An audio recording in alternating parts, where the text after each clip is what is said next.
오늘 주님께서 우리에게 주시는 말씀은 히브리서 11장 1절부터 6절까지의 말씀입니다.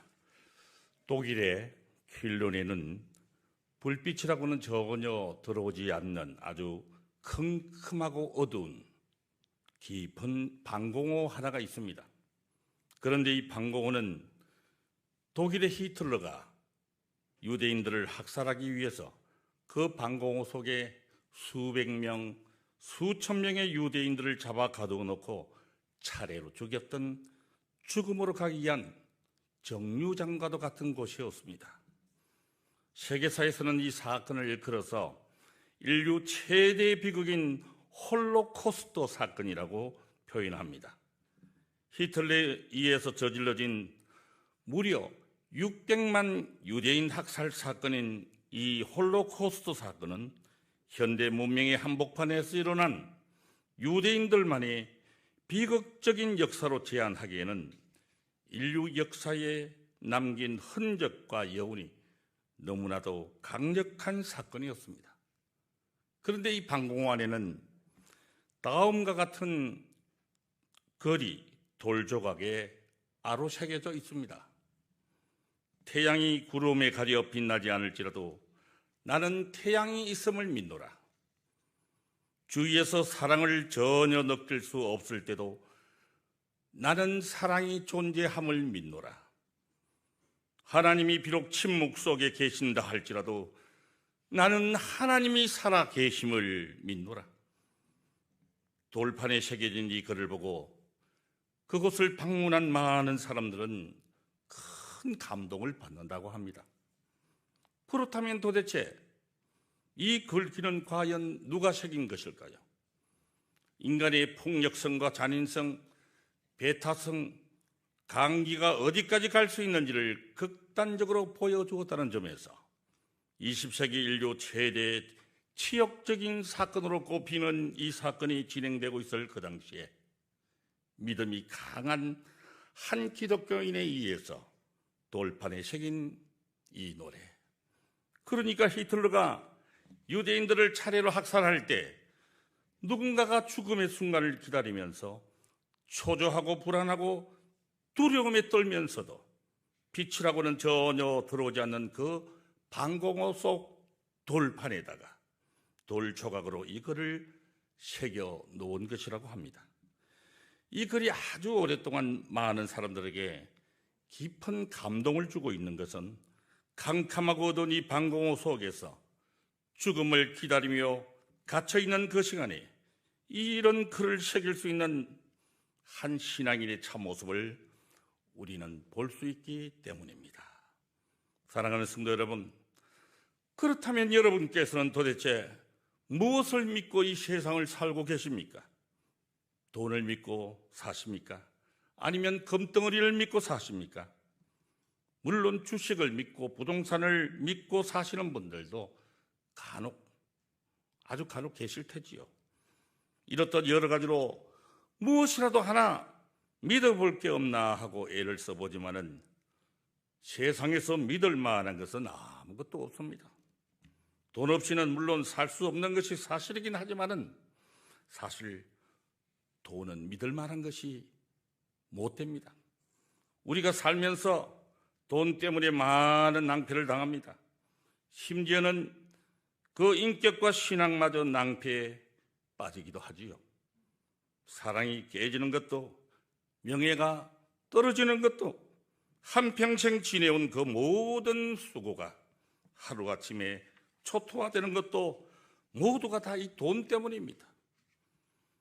오늘 말씀드리고자 하는 이 히브리서 11장은 소위 말하는 믿음장입니다.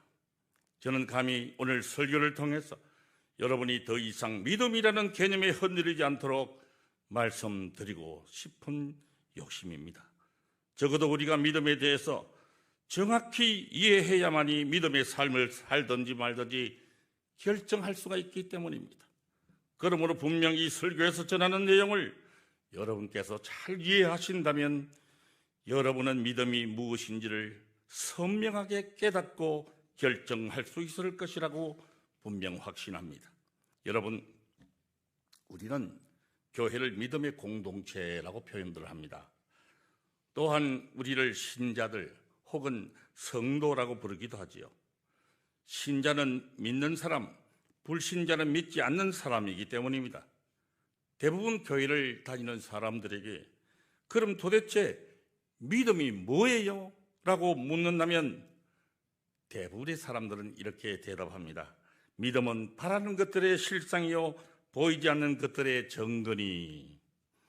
바로 히브리서 11장 1절에 나오는 믿음에 대한 정의를 말하는 것입니다. 그럼 또 저 같은 집요한 사람은 이렇게 묻습니다. 그러면 바라는 것들의 실상은 도대체 무엇이냐? 일단 히브리서 정의는 이렇습니다. 실상이란 단어는 실체 혹은 확신이라는 의미입니다. 실체는 객관적으로 확인 가능한 무엇을 의미하지요. 그리고 확신은 주관적으로 갖는 마음입니다. 이 두 단어를 통합한 히브리서가 말하는 믿음의 정의가 됩니다. 믿음은 바라는 것들이 지금 현실적인 고난과 어려움에 불구하고 마침내 우리에게 실제로 주어지게 될 것이라고 하는 것을 믿는 그 확신을 말하는 것입니다. 11장 1절과 2절을 함께 큰 소리로 함께 한번 봉독해 보시겠습니다. 시작. 믿음은 바라는 것들의 확신이요 보이지 않는 것들의 정근이 선진들은 이로써 증거를 얻었느니라. 아멘. 이처럼 믿음은 보이지 않는 것들의 증거라고 말합니다. 초월적이고 아직 드러나지 않은 무엇의 실체가 믿음으로 확정된 증거가 된다는 것입니다. 이것은 믿음을 발휘한 결과입니다. 믿음을 발휘하면 그로 인해 보이지 않고 초월적인 일들이 확정된다는 점입니다. 바로 그러한 것을 경험한 사람들의 이야기가 11장 3절부터 이어지는 믿음장에 나타난 믿음의 사람들의 목록입니다. 제가 봉독해 올리겠습니다. 3절의 말씀입니다. 믿음으로 모든 세계가 하나님의 말씀으로 지어진 줄을 우리가 아나니 보이는 것은 나타난 것으로 말미암아 된 것이 아니니라. 아멘. 믿음에 대한 이야기는 11장 3절부터 31절까지 아주 길게 이어지고 있습니다. 믿음으로 아벨은, 믿음으로 에녹은, 믿음으로 노아는 이런 식으로 믿음으로 살았던 인물들이 계속해서 기록이 됩니다. 무려 18번에 걸쳐서 믿음으로라는 표현이 문장 맨 앞에 등장하지요. 그리고 32절에서 38절까지는 부가적인 것들에 대해서 다루고 있습니다. 믿음은 우리가 소망하는 구원이 실제로 주어진다는 것을 확신하는 것이고, 그러한 믿음을 발휘한 사람들의 삶을 통해서 초월적인 믿음은 현실로서 증거가 된다는 것입니다. 예수님을 통해서 우리가 구원을 이루는 데 있어서 가장 필요한 은혜는 하나님이 값없이 우리에게 거저 주신 것입니다. 그럼 이제 우리에게 필요한 것이 무엇입니까? 그 은혜를 받아들이는 것, 그것이 바로 믿음입니다. 사랑하는 성도 여러분, 그래서 믿음의 정의를 이렇게 내릴 수 있겠습니다. 하나님은 우리에게 진리로서 자신을 보여주셨고 그 앞에서 우리가 반응하여 구원에 이르기를 바라십니다. 그러므로 성경에서 말하는 믿음의 핵심은, 믿음은 내가 원하는 것을 믿는 것이 아니라 하나님이 행하신 것을 믿는 것이라는 사실입니다. 아멘입니까? 그런데 우리는 믿음을 오해합니다. 그러다 보니 믿음은 세게 믿는 것, 간절히 믿는 것, 이렇게 나름대로 강조하기도 합니다.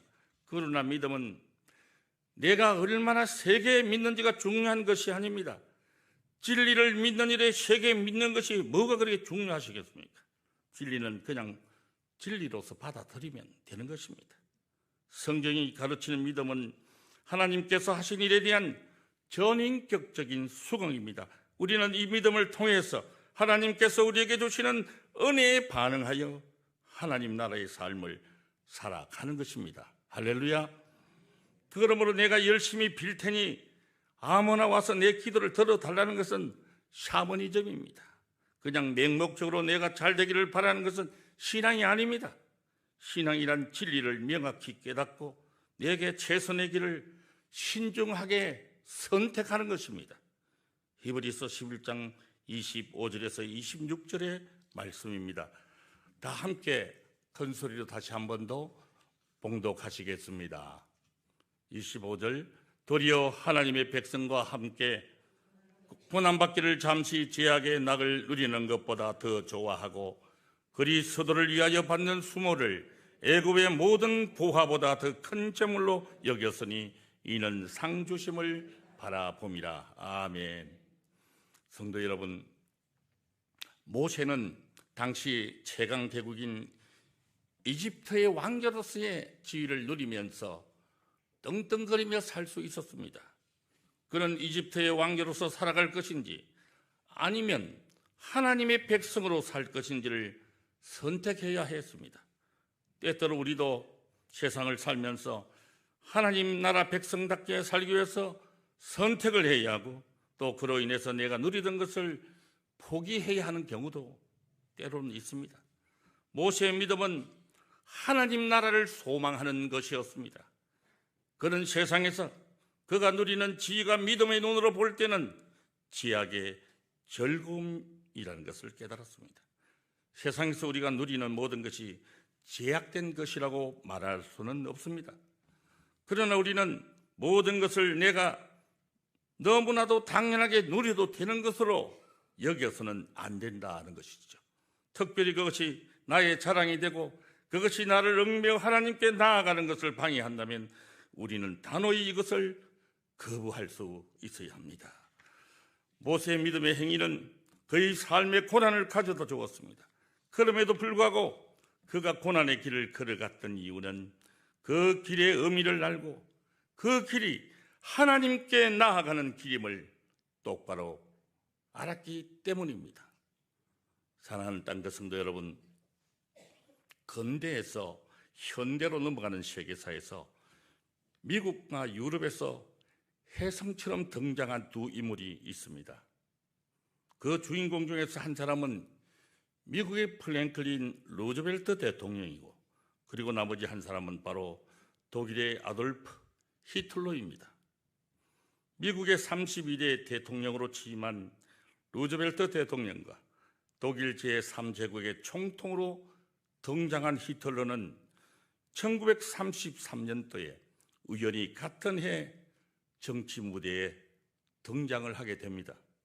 그런데 공교롭게도 정치 무대에서 퇴장을 할 때도 같은 해인 1945년도에 한 사람은 병사로 그리고 한 사람은 자살로 조용히 퇴장을 하게 됩니다. 히틀러는 2차 대전의 패배에 대한 책임을 지고 권총으로 자신의 머리를 쏘아서 자살했습니다. 그리고 루즈벨트는 미국 최초의 사선 대통령에 선출되지만은 뇌출혈로 쓰러지면서 생을 마감한 것입니다. 여러분, 역사는 반복한다는 경고가 있듯이 이 방공호 속 돌판에 새겨진 한 맺힌 이스라엘 백성들의 이 노래는 오늘을 살아가는 우리 모두의 가슴 속에 큰 울림으로 남아 있습니다. 그렇다면 이 돌판에 새겨진 노래를 통해서 과거의 전철을 두 번 다시 밟지 않기 위해서 어떠한 교훈을 배워야 할까요? 유럽 대륙에 있던 880만 유대인 가운데 67%에 해당하는 600만 유대인을 살려고 했지만은 유대인의 역사의 흐름을 막지는 못했습니다. 영원하리라고 큰소리 뻥뻥 쳤던 히틀러는 독일 제3제국은 그로부터 12년 후에 완전히 몰락하고 말았습니다. 히틀러가 전멸시키고 말겠노라고 호언장담하던 유대인들은 전쟁이 끝난 후에 불과 3년 만에 방랑생활의 종지부를 찍고 독립국가로 당당하게 탄생하고 말았습니다. 성도 여러분, 유럽 문화의 중심지인 독일에서 어떻게 히틀러의 이러한 만행이 가능했을까요? 하나님을 내쫓고 그 자리를 차지한 이성, 그 이성에 대한 무한한 신뢰가 이루어진 유럽의 한복판에서 어떻게 그런 야만적인 살인극이 집단적으로 벌어질 수 있었을까 하는 강한 의문을 떨쳐버릴 수가 없습니다. 대학살은 장구한 인류 역사에서 정말 몸서리 쳐지고 소름 끼치는 호기심거리 중에 하나가 아닐 수 없습니다. 하나님이 사랑한 선민이 어떻게 그토록 손쉽게 학살당할 수 있었을까? 참으로 풀기 어려운 숙제를 남긴 채 인류 최대 비극인 2차 대전은 종결되었습니다. 우리에게는 항구적이고 독립적이며 자주적인 피난처가 필요하다. 어떤 희생을 치르더라도 유대인들만의 국가를 건설해야 한다. 하나님은 우리를 사랑하고 있음을 우리는 믿는다. 히틀러가 박멸하고자 했던 유대인들은 2000년 만에 조상들의 땅에 들어가서 국가를 세웠습니다. 히브리서 10장 39절의 말씀을 제가 봉독해 올리겠습니다. 우리는 뒤로 물러가 멸망할 자가 아니요 오직 영혼을 구원함에 이르는 믿음을 가진 자니라. 아멘. 성도 여러분, 우리의 믿음은 가장 든든한 성경의 진리 위에 서 있는 것입니다. 진리에 서 있는 사람의 믿음은 결코 흔들리지 않습니다. 물러서지 마시기 바랍니다. 믿음으로 진리를 붙잡고 살아가는 저와 여러분 되시기를 오늘 이 저녁 다시 한번 주님의 이름으로 축원드립니다.